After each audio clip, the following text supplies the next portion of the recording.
Good day, I'm Stacey Ann Smith, and this is your JIS News for Tuesday, November 5. Prime Minister Portia Simpson Miller's official visit to Japan got off to a good start on Tuesday. Mrs. Simpson Miller is in the Asian nation to strengthen the friendship and cooperation between the two countries and shore up international support for Jamaica's economic program. On Tuesday, the Prime Minister signed an important agreement with her Japanese counterpart, His Excellency Shinzo Abe. Another agreement was signed between Jamaica's ambassador to Japan, Ricardo Alicock, and Japan's ambassador to Jamaica, Yashua Takase.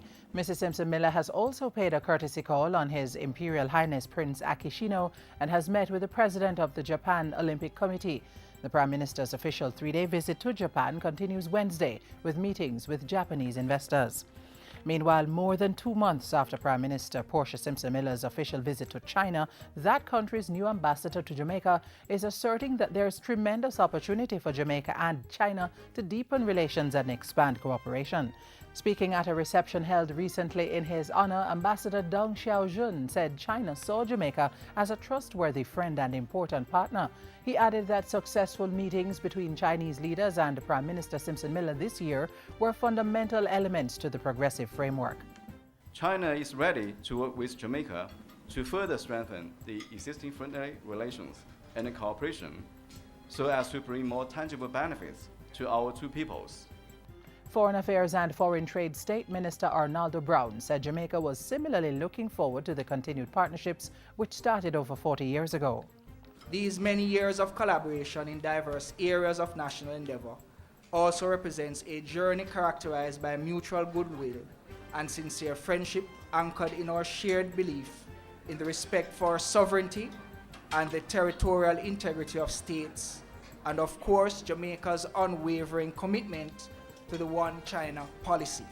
The InterAmerican Development Bank has given approval for Jamaica to use the public procurement subsystems for IDB-financed projects. The decision extends to 7 other countries in the Latin America and Caribbean region, including Argentina, Bolivia, Costa Rica, El Salvador, Panama, Paraguay, and Peru. A release from the IDB states that the approval reflects the bank's confidence in the country's efforts at improving their public procurement systems, which represent an $800 billion market in the region. The decision establishes a basis to expedite contracting processes by avoiding duplication and reducing transaction costs. More than 300 public school principals have been trained under Round 1 of the Effective Principal Training Program conducted by the National College for Educational Leadership, NCEL.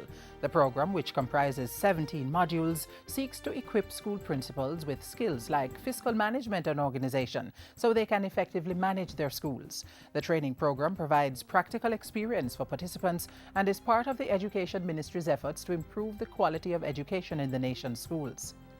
NCEL is going to be a game changer because, again, our remit is to create first-class leaders who have the competencies to create first-class institutions.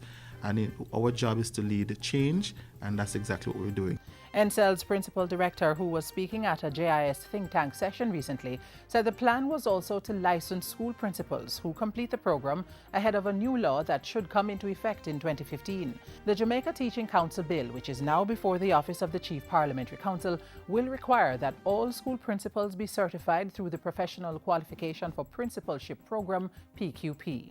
And finally, Prime Minister Portia Simpson Miller has lauded retired Chairman, President and CEO of the Port Authority of Jamaica, Noel Hilton, for his unforgettable contribution to port development and the transformation of the island's shipping industry.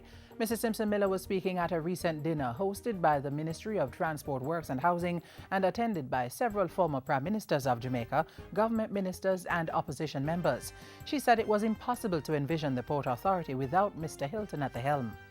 Long before there was such an emphasis on the importance of logistics and logistic hubs, Noel Hilton recognized the pivotal role that the port and shipping industry would play in our country's development.